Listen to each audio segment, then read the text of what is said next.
नमस्कार दोस्तों, स्वागत है आप सभी का। 69,000 आरक्षण मुद्दा कोर्ट अपडेट को लेकर के इसके पिछले वाले वीडियो के माध्यम से ऑलरेडी हम बात कर चुके हैं। फिर भी साथियों कुछ महत्वपूर्ण सूचना थी, इसलिए एक बार फिर से यहाँ पर वीडियो बनाना पड़ रहा है। देखिए दोस्तों, आप सभी जानते हैं कि जितने याचिकाएं हैं लगभग वर्तमान में मोर देन 90 प्लस याचिकाएँ टोटल हो चुकी हैं और इसमें हर किसी याचिका पर अगर काउंटर सरकार देने लग जाए या फिर सब काउंटर का बहाना होता है, जवाब देना है या फिर कोई उसमें नए मुद्दे उठा लिए जाते हैं, कोई नई याचिका उठा ली जाती है, तो ऐसे में तो मामले कभी फाइनल ही नहीं हो पाएंगे। और एक बार जब चीज़ें बेंच में हो जाती हैं तो जो लीडिंग पिटीशन होता है उसमें एक मास्टर जो काउंटर कह सकते हैं सरकार का, वो आना होता है। सभी के लिए अलग अलग थोड़ी देंगे, वहाँ पे एक ग्राउंड सेम हो गया। थोड़ा सा चीज़ों को समझने का प्रयास करें। और यहाँ पर मेरा वीडियो बनाने का सिर्फ इतना मतलब है कि आरक्षण में जितने भी साथी हैं, चाहे 13,156 वाले हों, ओवरलैपिंग वाले हों, 27,21 वाले आप हों, 6800 वाले हों, साथियों यहाँ पर कोशिश ये करनी है कि इस बार जो है सरकार को या फिर सरकारी अधिवक्ता महोदय को समय नहीं देना है, मामला फाइनल करवाइए। ऐसे तो जो है फिर वो सुनवाई चलती रहेगी। हमने इसके पहले वाले वीडियो के माध्यम से भी बार बार निवेदन किया कि आप लोग मिल करके कोशिश करिए, मिल करके संघर्ष करिए। आरोप प्रत्यारोप से कुछ नहीं होना है दोस्तों, नुकसान अपना हो रहा है उसमें। सबकी देखिए अपनी अपनी लड़ाई है। रॉबिन सिंह वाले अभ्यर्थी हैं, उनकी अपनी लड़ाई है। ड्वेल आरक्षण, डबल आरक्षण बेनिफिट वाला मामला है, उसको उन्होंने चैलेंज किया है। उत्तर प्रदेश आरक्षण नियमावली 1994 को ही चैलेंज किया है। और जो बाद में भी कई याचिकाएं आई हैं तो उसमें भी आप देखेंगे कि ग्राउंड सेम रखा गया है, कुछ उसमें और कोर्ट ऑर्डर लगा दिए गए हैं। रॉबिन सिंह वाले में भी एक सुप्रीम कोर्ट का ऑर्डर लगाया गया है। और आपकी जो भर्ती हुई है बेसिक जो सेवा नियमावली है 1981 वाली, और उत्तर प्रदेश जो रिजर्वेशन एक्ट है नियमावली 1994 वाली, उसके तहत तो थोड़ा सा जब तक आप तकनीकी पहलुओं को नहीं समझेंगे तब तक जो है भ्रम की स्थिति होती है। और कौन क्या कह रहा है, कहाँ पे कौन सी चीज़ें शेयर की जा रही है, वायरल हो रही हैं, उनको आप देखेंगे तो आप परेशान होते रहेंगे। मेरा ये निवेदन है कि आप लोग अपने टीम को सपोर्ट करिए। और अब निजी स्वार्थ के लिए कोई अगर पहले से रहा हो या फिर अभी भी अगर कार्य कर रहा हो तो उससे क्या होगा कि हमारे हज़ारों भाइयों बहनों का हित प्रभावित होगा। तो मेरा उन सभी लोगों से भी निवेदन है कि हमें सिर्फ और सिर्फ ये कोशिश करनी है कि कैसे करके हम अधिक से अधिक लोगों को नौकरी दिला सकें। 2-2.5 साल से ऑलरेडी जो है यहाँ पे सब लोग परेशान हैं और डेली वही चीज़ें। हम भी चाहते हैं दोस्तों कि कितने समय से आप सभी का मुद्दा उठाया जाता है, सोचते हैं कि अब आप सभी को न्याय मिल जाए, आप सभी को नौकरी मिल जाए, आप सभी को न्याय मिल जाए। और 6800 के अलावा अगर और सीटें मिल जाती हैं, इसमें किसी को कोई आपत्ति नहीं होनी चाहिए। और 6800 के साथियों को, 6800 लिस्ट के चयनित साथियों को नियुक्ति मिलना, ये हम सभी की प्रायोरिटी है, सभी लोग चाहते हैं। लेकिन साथियों आप लोग ये भी जानते हैं कि 13,156 महेंद्र पाल एंड अदर्स के अंतर्गत ही ये लिस्ट जारी की गई थी। और आपने ये भी सुना होगा कि न्यूज़ वायरल होती रहती है कि सामान्य वर्ग की जो कट ऑफ है 67.11 जो हलफनामे के रूप में इन्होंने लगाया था सरकार ने, और उसको बढ़ा करके 69.25 समथिंग यहाँ पर देखेंगे आप वायरल होता है कि अनरिजर्व की कट ऑफ यहाँ तक ले जाने का प्रयास है। तो उससे क्या होगा कि फिर ये लोग 6800 में ही 27-21 कंप्लीट दिखाएंगे। 6800 के चयनित साथी है, इनको डायरेक्शन पर कोशिश करना चाहिए कि हमें डायरेक्शन मिल जाए। अगर हम ये कोशिश करेंगे दोस्तों कि इसी में 27-21 कंप्लीट, देखिए ये मेरा एक हो सकता है कि निजी सुझाव भी हो सकता है और आप सभी के हो सकते हैं कुछ अपनी रणनीतियाँ हों।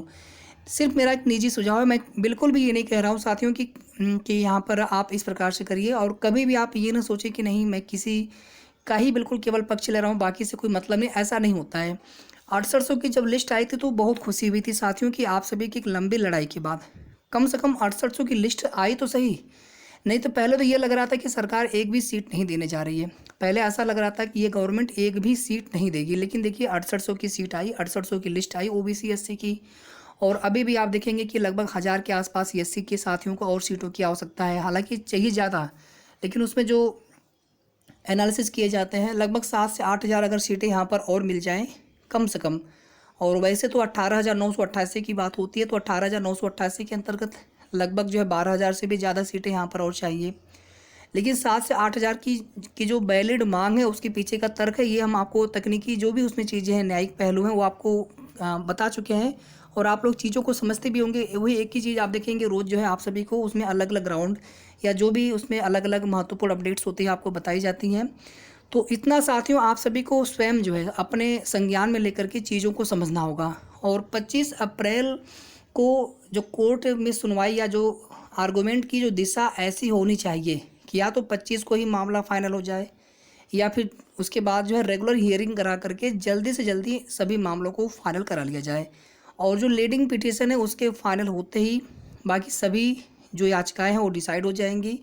और अगर लीडिंग पिटीशन अगर ऐसा देखिए कुछ भी हो सकता है, अनिश्चित होता है कोर्ट में जब मैटर होता है, तो अगर याचिका डिसमिस हुई, खारिज हुई, कुछ हुआ, डिस्पोज्ड ऑफ हुआ या कुछ हुआ, तो फिर उसमें जो चैलेंजिंग या जो दूसरी पार्टी होती है फिर उनको वहाँ पर कंसीडर किया जाएगा या कंसीडर किया जा सकता है। यही होगा, दो ही चीज़ें हैं। सरकार को तो यहाँ पे ना फ़ायदा ना नुकसान, उनका तो कुछ होना नहीं है, नुकसान फ़ायदा हमारा आपका होना है।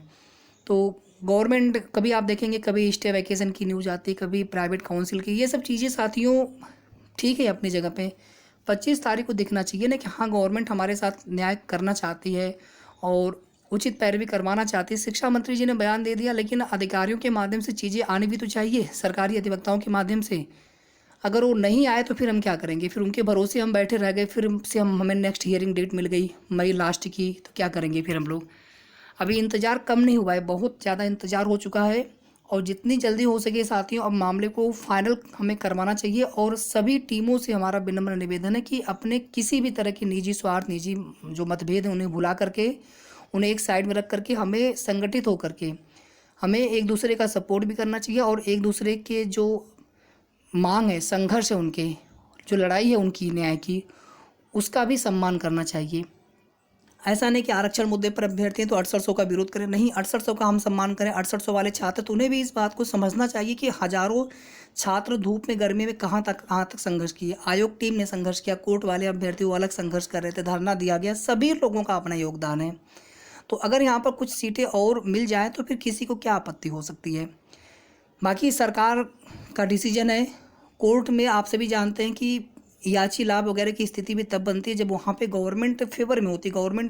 गवर्नमेंट ऐसा बोल दे कि हमने भर्ती ही पूरी कर दी, हमारे पास सीटें नहीं है, बहुत तरह के बहाने होते हैं उनके पास भागने के, तो फिर यहाँ वहाँ पे आप क्या करेंगे? कोर्ट एक तरफा कभी भी आप देखेंगे या केवल अपने से वो नहीं बोल सकते हैं कि आप इतनी सीटें जोड़ करके इन लोगों को नौकरी दे दीजिए। जब गलत चीज़ें होंगी तो गलत को गलत वहाँ पे करार देते, वहाँ पर वो आदेश देंगे। और यही वजह है कि जो 6800 सामान्य वर्ग के शिक्षक हैं, अगर वहाँ पे सरकार अगर उनको बचाने का प्रयास करती तो फिर उन्हें और भी एडजस्टमेंट करने पड़ेंगे, समायोजन करने पड़ेंगे। उन्हें बाहर करती है तो फिर वो मामला ही फिर अलग तरीके का हो जाएगा।